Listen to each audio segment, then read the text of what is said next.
Hey guys, welcome back to Medical Coding with Blue. Today's episode is all about what to expect in the hiring process as a medical coder. If you are brand new to my channel, welcome. I am Blue, I'm a medical coder. Okay guys, they are telling you that they're going to run a background check on you. What can you expect during this time, this hiring process time? So when they're running a background check, that's basically a criminal background check to make sure that there are no violent offenses or anything like that. Because that's what employers are looking for, and they're typically running between 10 and 15 years back. Now, there are some employers that will run less time, there are some employers that will run more time. It really all depends on the employer.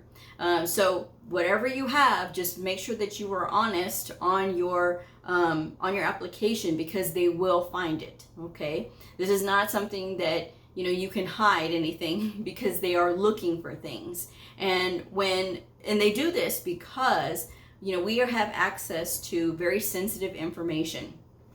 There's a lot that can be done with the sensitive information if it falls into the wrong hands. So they want to make sure that the people that are being hired are of high integrity. So that is why they take the time to do these careful background checks, okay? And it's not just that, it's also another check that you have to go to a clinic and spend a little time over there, because they are looking to see if you are doing anything that you aren't supposed to be doing. Because we have to have all of our mental faculties at all times, and we cannot be at work under the influence. Now, there are some states that this is legal, and there are certain activities that are legal, and that's okay in those states. However, with the employer, it may not be, okay?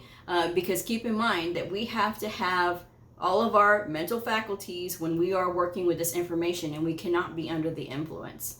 Now, people will write in and tell me their story of why they do the things that they do, but I'm not the one that you have to explain this to, okay? It's the employer that is going to be looking at these results and, deciding whether or not to hire you. Keep in mind that these employers have to keep in mind their own liabilities of the people that they're hiring. So that is one reason why it is unacceptable at 100% of the places. So if this is an issue for you, make sure that you keep this in mind. I can't tell you anything any other way other than this is what to expect, okay? When also you will be given a proficiency test. They want to make sure that you know and understand medical coding, because it's not enough to just have your certification. You also have to know how to apply the codes.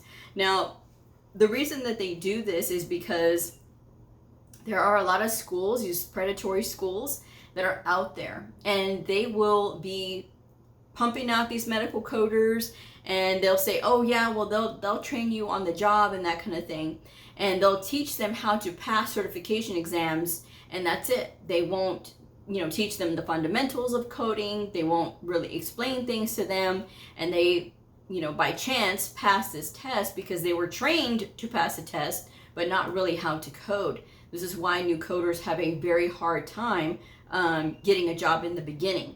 Now, there's really no regulation on these schools. Some of these schools are really horrible. Some of them are really good. It really all depends on the school. I've heard horror stories of certain schools that will use old text and old material to teach. I even heard of one instructor who had a book that was years old and did not want to use a new book because all of her notes were written in this very old book, okay? I think her book was from 2016, and the person was taking the class in 2020.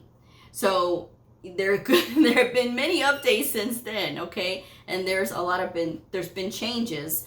So this instructor did not want to change her book, and so she would mark the people wrong even though they were using the current book, and she had the old book with the old codes. It doesn't make sense to me, but whatever, so that's a thing. You have to keep that in mind, that's why new medical coders have a hard time getting in, is because of schools like that. People think that they can go through these really fast-paced medical coding programs, pass these tests, and then get in, and then just kind of learn on the way. You have to learn on your own as well. You have the responsibility of picking up the pace. When you're not being taught at the school, then you need to make sure that you are learning on your own. Okay, but I don't want to stray too far away from the topic at hand. I just want to make that clear. And of course, they're going to reach out to the people that you have down as reference. So you want to make sure that you reach out to them and let them know. You don't want them to be surprised if somebody's calling them. I have always had my references checked, and you don't want to put your references on your resume. Some people are doing that. Don't do that, guys, because that goes on the sheet that the employer is going to give you to fill out all that information. So make sure that your references are ready, because they're going to ask. Again, they want to make sure that who they're hiring is who is on paper, who they say they are, right? So but yeah, so that out of the way, it is a exciting time to get that offer, to have that opportunity to be able to get in, but you have to make sure that you are prepared and that you grasp it with both hands, and that you are ready. And if they're asking you what are some of the things that you want to do, you can just always tell them, I will go wherever I am needed.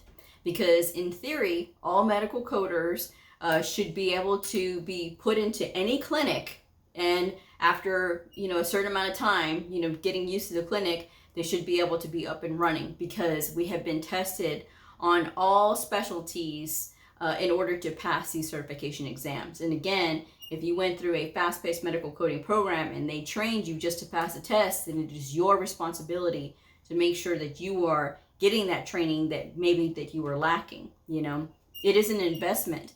This isn't something that you can learn quickly and just be able to get in and it's cool. No, you have to make sure that you are doing your part, all right? Because there's a lot of moving pieces. So that's something that you got to keep in mind when they're doing that. And keep in mind also that these checks, these background checks, take time. So it may take a few weeks for them to get back to you, all right? So don't think that you've been forgotten about, and it shouldn't stop you from continuing to look for other positions until you actually get an offer. Whatever you do, make sure that you do that. Continue to apply, because they don't have an offer for you yet. They're just running the background check, okay? So it may take a couple of weeks. It may take a month. And keep in mind also that these employers have other duties. They're not just doing hiring. They do have their own position that they have to do tasks for. And so hiring is just one part of many tasks that they do have. So don't get impatient. Whatever you do, if you've done your part, let them do their part, okay? But you keep applying for jobs and you keep putting your name out there, so that way you can get those opportunities. People who are frustrated right away because they're not getting the opportunities that they think that they want, like working remotely right away when you have no experience as a medical coder, I always recommend to work in a facility for a while, so that way you can kind of get used to it. You'll have other people there to ask questions, because you will have questions. Coding from the book is a lot different from the real world.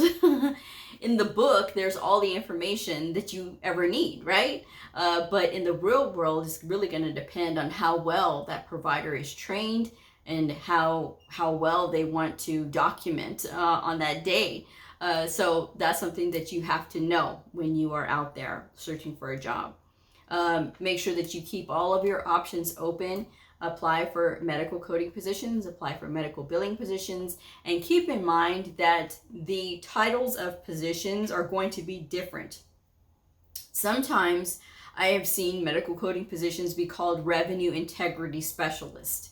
What the heck does that have to do with medical coding?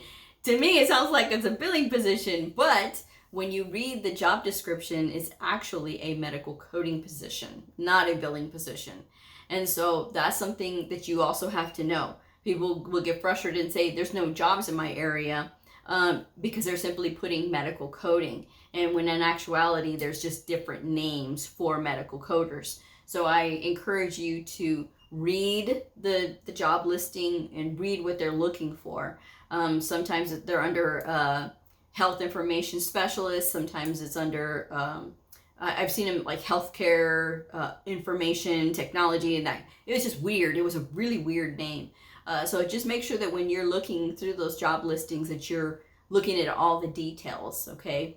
And if you see them calling a medical coder a certain name, write it down so that you know later on that you can look for additional positions under that title, so that way you can continue to put your resume out there, you know. Always have a really good resume, whatever you do, because even though you're at this one place and you're applying, you know, you may want to go to different places, so make sure that you update your resume as needed. You know, you don't want to use one blanket resume when you're out there applying, okay? Because one blanket resume is going to get you passed over a lot.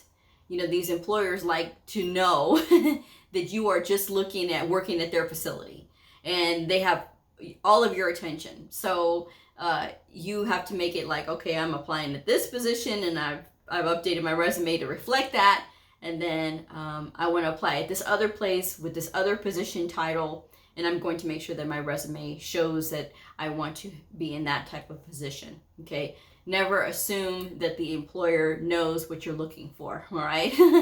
But yes, I know that I added some other stuff in there about looking for jobs, but, you know, it's something that you're gonna know, you know, and there's, I mean, in the hiring process, there's a bit of a waiting period.